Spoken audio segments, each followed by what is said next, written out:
Okay. I've come into having one of these. And this is the new and fancy and hip and cool coffee thing that, well, at the very least, Lance Hedrick has kind of exploded, and I hear it being talked about, and I think it's become a more common way of brewing coffee. Not specifically this brewer, but we're talking about soup. So these, like, we take a puck, nice compressed, then we get hot water and we just push it through at relatively low pressure using quite coarse grounds, and it creates quite like a clean kind of, it's a really nice cup of coffee. It's a bit concentrated for some people, and for others it's the opposite. It's not quite an espresso, it's not quite that Italian stuff that they're looking for. So is it worth the effort? Is it overrated? I don't think so. But there are some things I think I want to keep in mind with this, because as much as I do like this style of brewing coffee,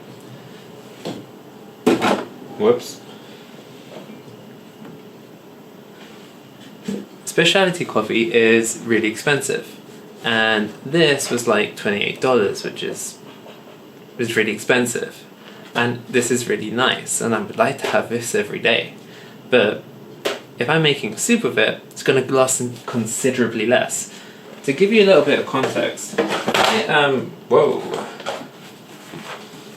I am making a pour over, I will usually use about 15 to 16 grams of coffee. Now, in a V60, that gives me like the right bed depth for a good brew.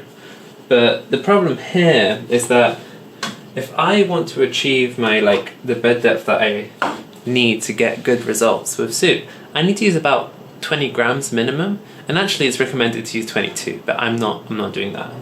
So I'm using 20 grams, and this bag of coffee is 250 grams. You do the maths, it's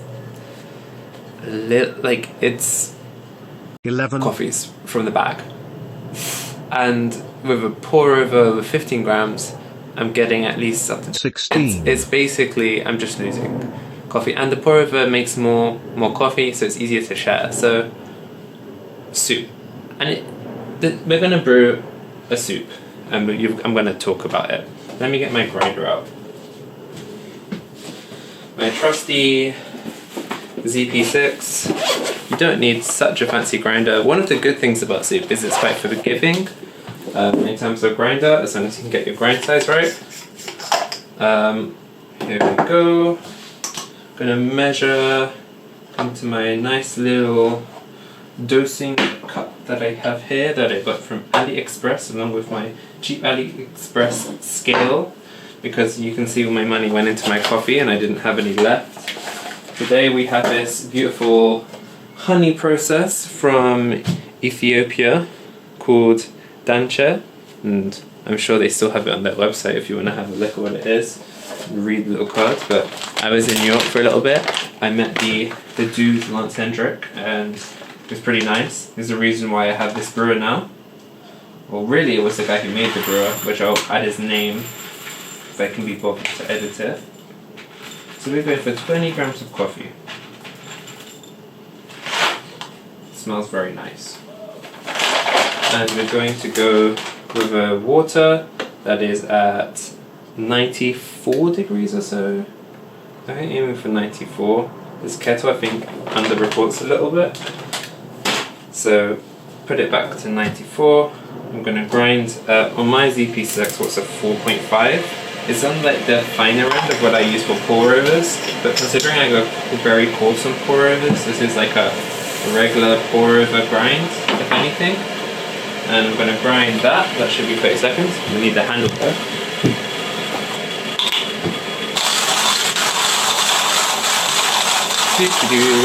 One of the problems I have with the Oxo brewer is that, well, it's not quite designed for what we use it for. It's got a little bit of these little hiccups. It's not quite perfect. I think it could definitely be much improved for making soup, and I think that is being worked on, considering I was in New York in a little brewing of Say, and they were Lance Hedrick was talking about like testing little bits where it lets airflow through better, etc.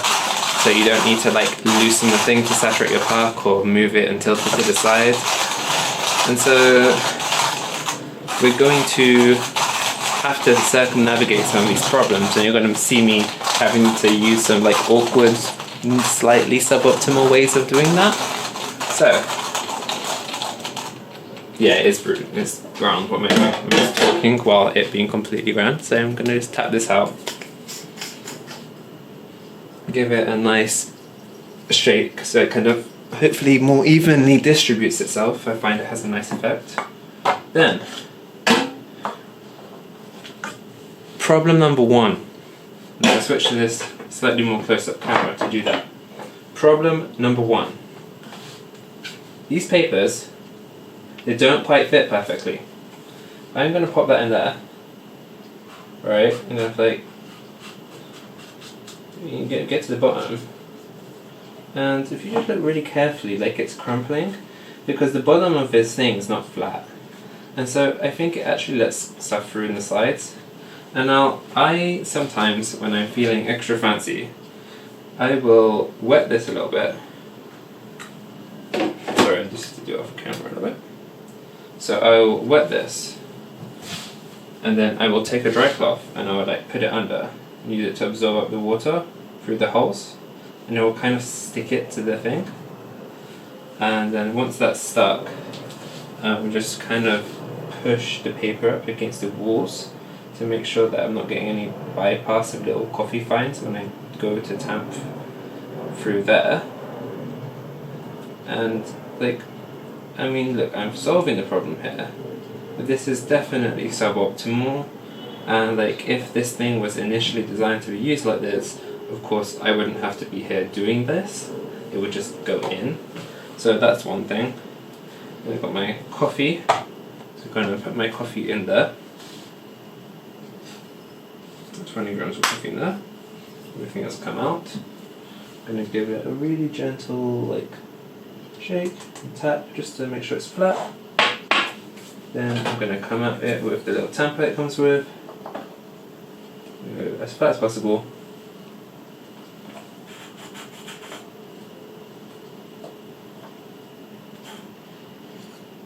Nothing. Sometimes like the coffee sticks here. This is really annoying because it's like quite coarse and it just sticks at the top of the tamper.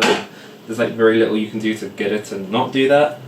But anyway, I'm going to pop on a little screen. You can go, actually, let me try this. This is an AeroPress like screen. I think it fits perfectly on here. And you can see one of the problems. Okay, it doesn't fit perfectly.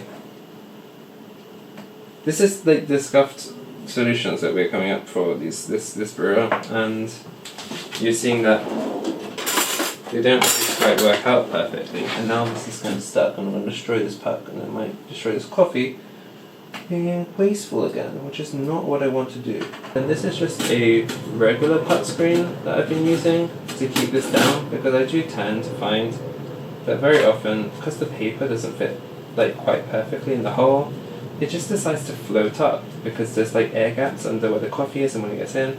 So this screen, it's a thin espresso puck screen, it just stops that happening.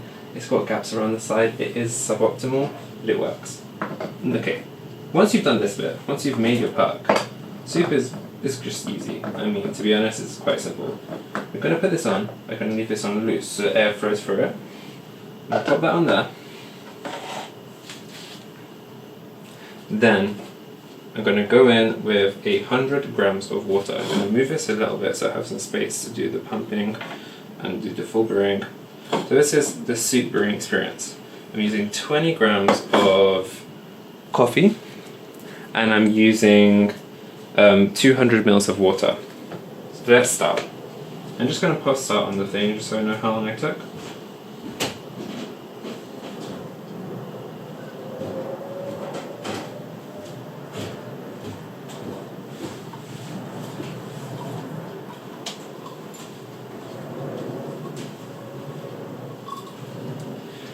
That's at 100, that's about enough to saturate the bottom section of this. And then I'm going to go in with another 100 milliliters of water.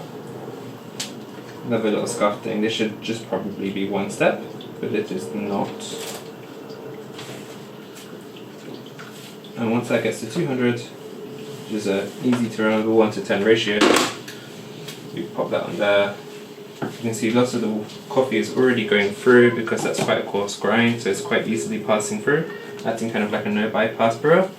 I'm going to go for one kind of really slow pump just to make sure everything is actually saturated.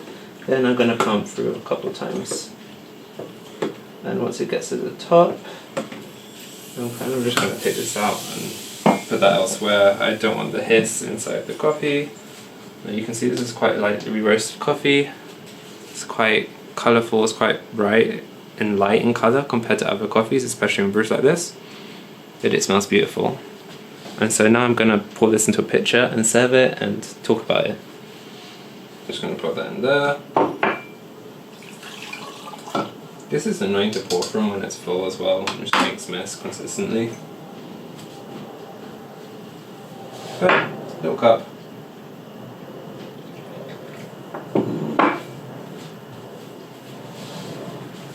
Coffee.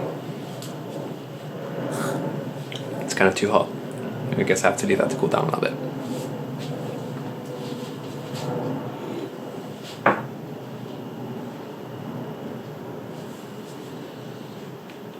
No. Because of the way we're brewing this, it's quite intense, it's quite a lot stronger. But because the contact time is so low and we're brewing so quickly, we're not getting that like full extraction that you would get when you're doing like a more traditional, well, not really, you wouldn't get it with a traditional espresso, but, or like a pour over that takes a bit longer. It's just very different in flavor profile to both of those things. And so, it's nice. Actually, this is just really good. Nah, it's worth it.